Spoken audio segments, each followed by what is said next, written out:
Good morning and welcome to Kramer's Corner with daily technical update. It is Thursday, it is the 12th of March. This video is for educational purpose only. There's no recommendation advice whatsoever intended.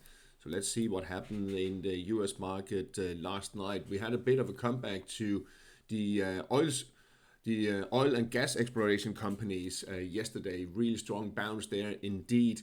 And we are still in a bullish trend with the elevated oil prices that we are gonna look at in a minute. But you can see here very strong trend, and it as long as it keeps itself above 153 here.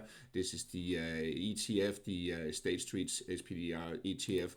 And if we are looking at the weekly chart, we can also see very strong, but looks a little bit stretched to say the least. But for now, I would say if you're trading this or investing in this, then I will look for the lows here a couple of days ago at 157.70. That could be first warning that if it takes that out, then we could see a larger correction. But for now, it's fairly strong. Also, if we look at the oil service, the smaller companies, usually the FANEC Vector Oil Services ETF, you will see how it bounced off support area here around 364. And keeps bouncing, and I think we could see it keep bouncing further unless it takes out this support area here. Then it is also in a bit of an uptrend that is but we did have that top reversal in place. Another one that I want to talk about is the agricultural business ETF that has been an uptrend for the better part of the year, a little bit of a setback, and now it's coming back again, and I think it could be pushing higher here in the coming days and weeks, as long as it stays above the 81 level here on the ETF. Finally, let's have a look at the financials. They are not doing good. They have been doing quite badly for the better part of the year, really, selling off the big financial ones. And there could still be further downside, although it looks a little bit oversold short term here. We are trading around these supports here, just around 94.5, but there is not a strong support, and everything is currently pointing to lower levels. So that is some of the sectors that you can see. I keep an eye on most of them. That's how they are trading in the US. Finally, let's just have a look at another one. That's actually the smaller banks, the regional banks, that actually started out the year quite well, but then a sell-off hit, and then they are lower than it started. But it's bounced off support here and this is the regional banks in the US ETF, and we could see it bouncing a little bit further, but also we are in a bearish trend. Let's just have a look at what happened to oil yesterday after the earnings. It opened higher, tested the 55 moving average, and then set back. Still negative sentiment, so it could still be sliding back, and I wouldn't be surprised to see it testing the upper falling trend line in this triangle-like pattern there. And if it moves back in the triangle, then it's busted, and then I think we'll see lower levels. The overall market in US, Nasdaq 100 to start with, didn't really do much yesterday. It is still in this bearish scenario here. And I think we could see it sliding lower again, and there's no sign that we will get into a bullish trend anytime soon. 24,500 still key support there on the CAS index. The future, you can see it sliding lower now here, indicating lower. And I think that's the name of it. It seems like pre-market is being lifted, and then being set back, and then the cash market by the real investors and traders coming in, lifting a little bit, but they are not strong enough to put it back into a bullish trend there. The S&P 500 didn't do much either yesterday too.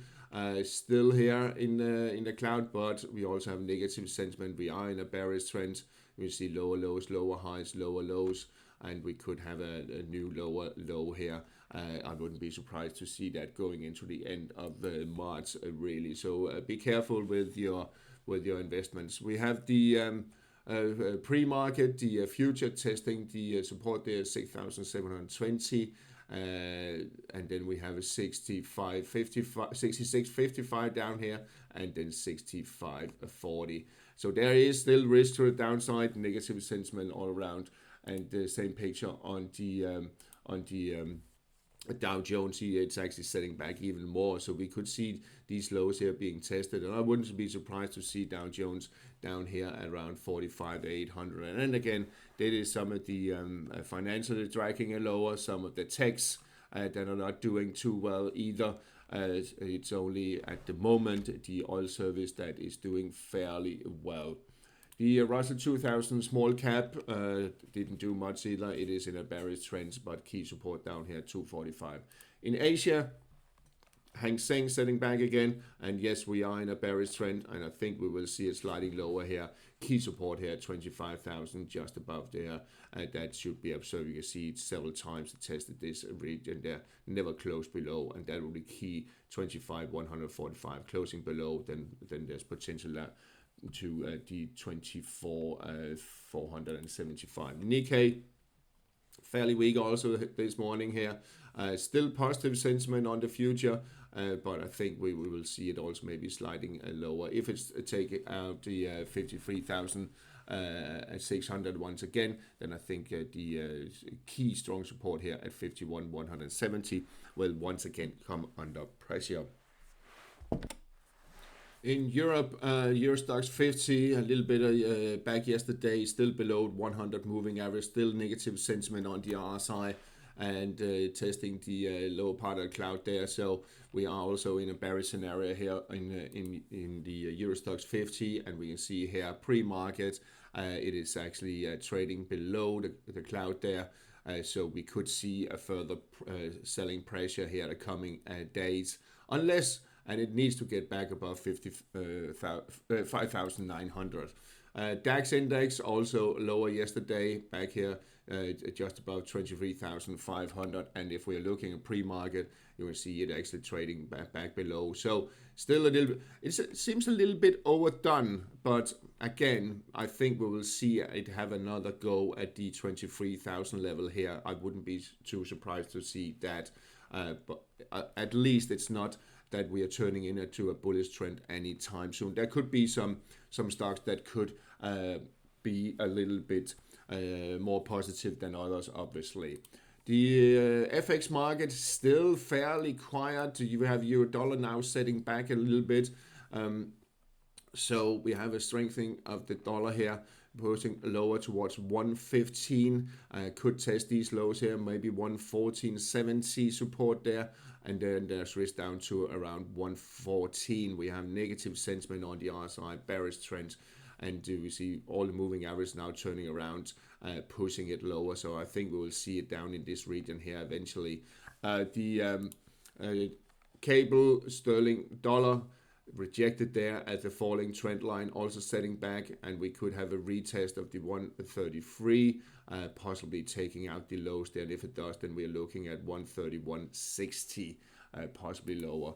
Euro sterling also did set back there. Still strong support here in the 86 region that should be observed. Yen pairs were on the move. Yesterday we had the dollar yen pushing very, very close to the 159.45 peak there.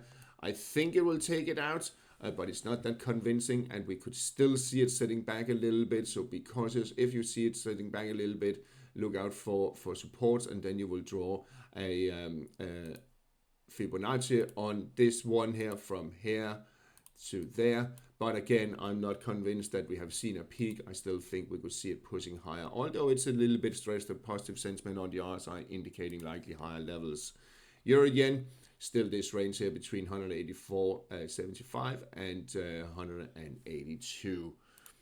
Aussie yen has been pushing higher here the past couple of days. Maybe a little bit of weakness kicking in. Once again, you see the RSI being rejected as its falling trend line there. So we're really in exhaustion phase, but we have been that for a very long time, and we can see that in the FX market quite often. We don't see it exhaustion like this or these divergence going on for so long in the stock market, but in the FX market, it is not unusual to see that.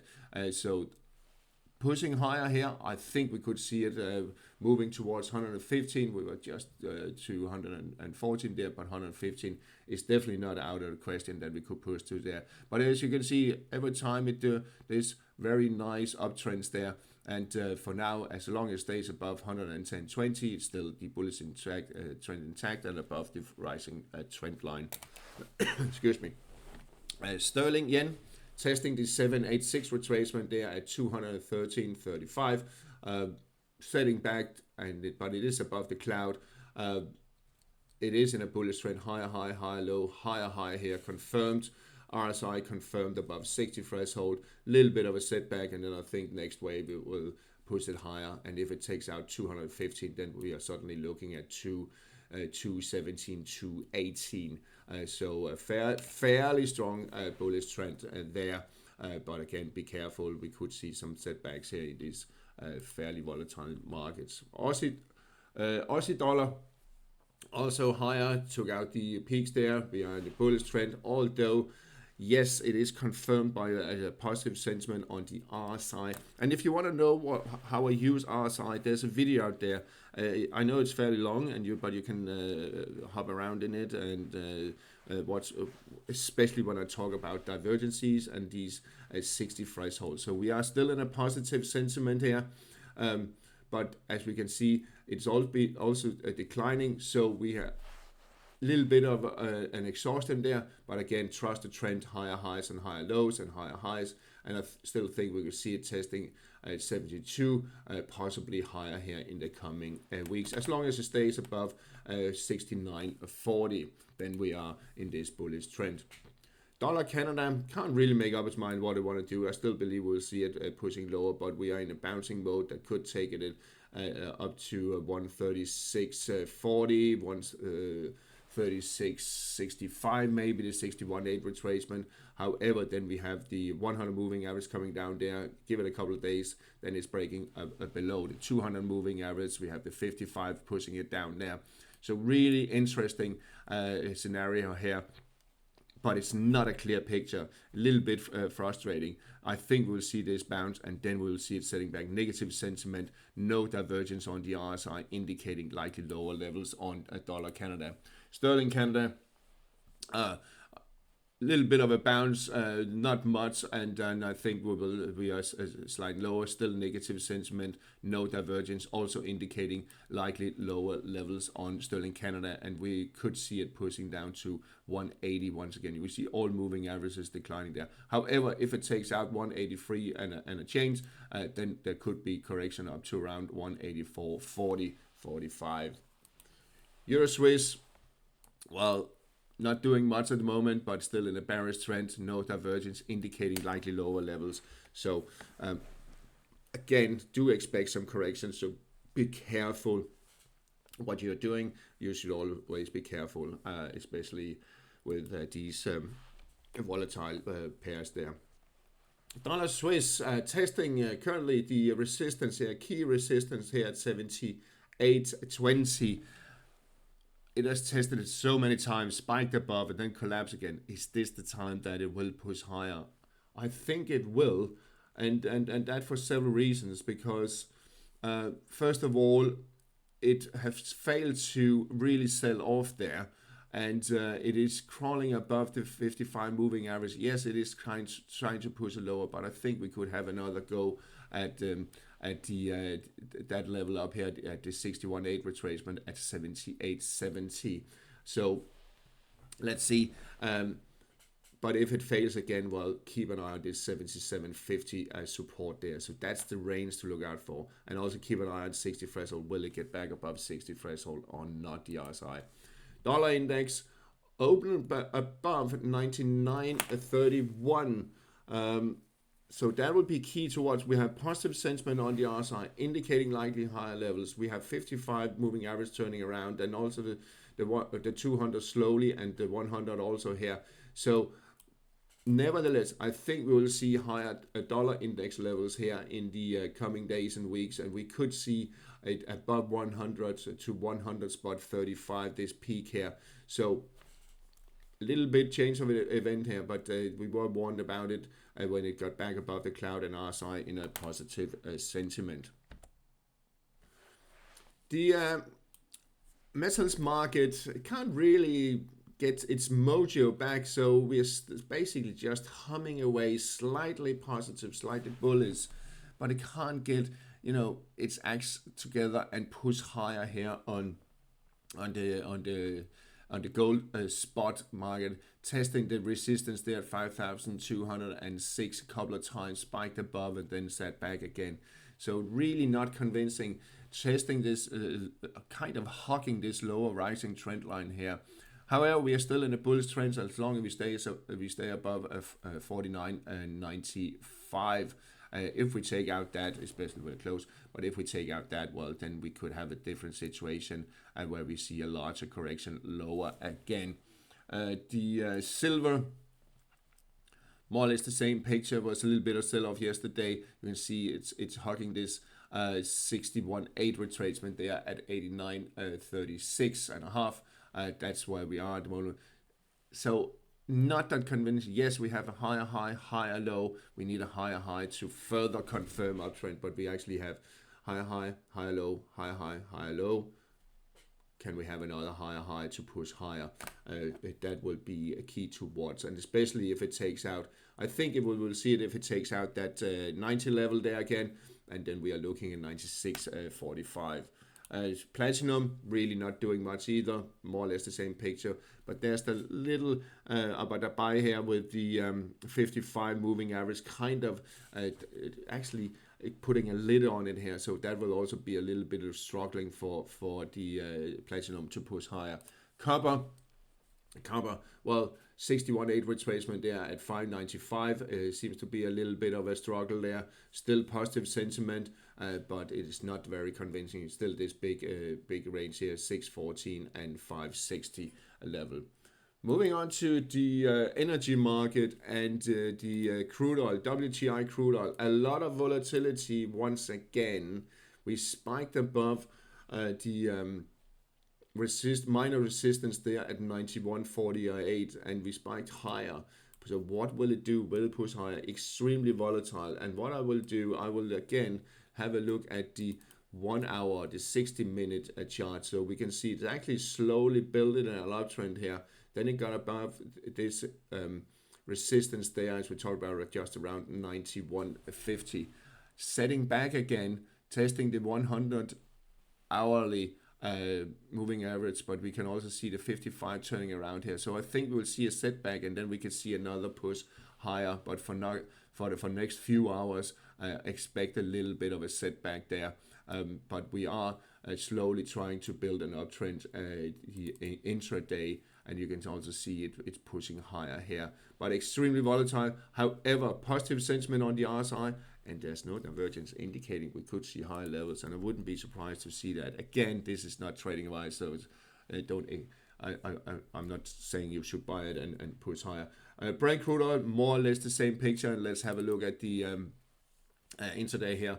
Also spiked higher and then collapsed a little bit, but then we have still the 100 moving average. This is the hourly chart, and the 200 coming down here. Positive sentiment.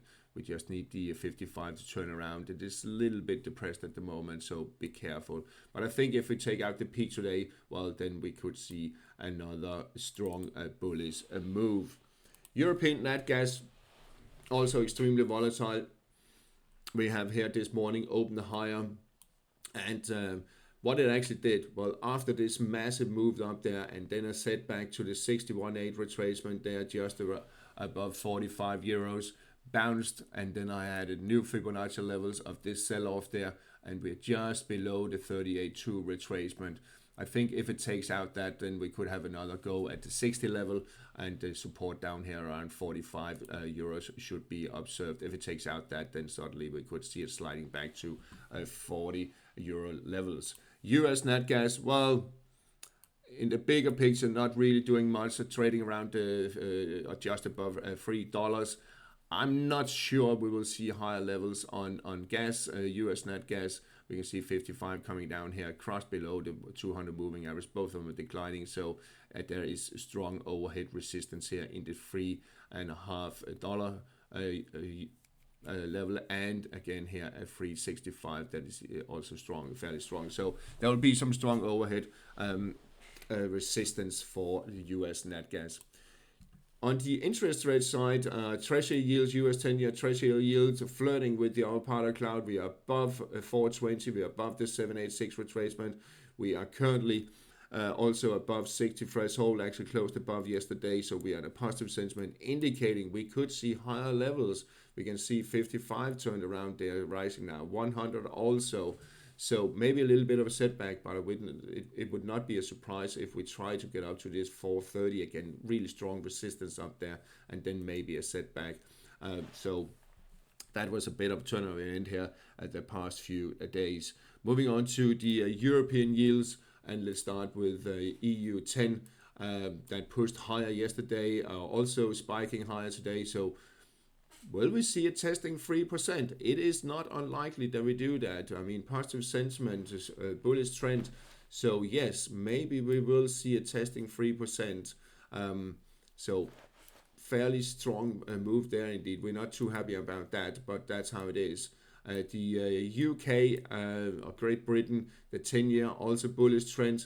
479 resistance, and if we zoom in just a bit, we can see where it comes from. It is this area here. We are actually currently above it, so now there's risk up to around 486, 485 if it takes out the 479 there, but it seems to be stretched a little bit here short term. Japanese basically just humming away here, just around the 210 level, still key 204 support there.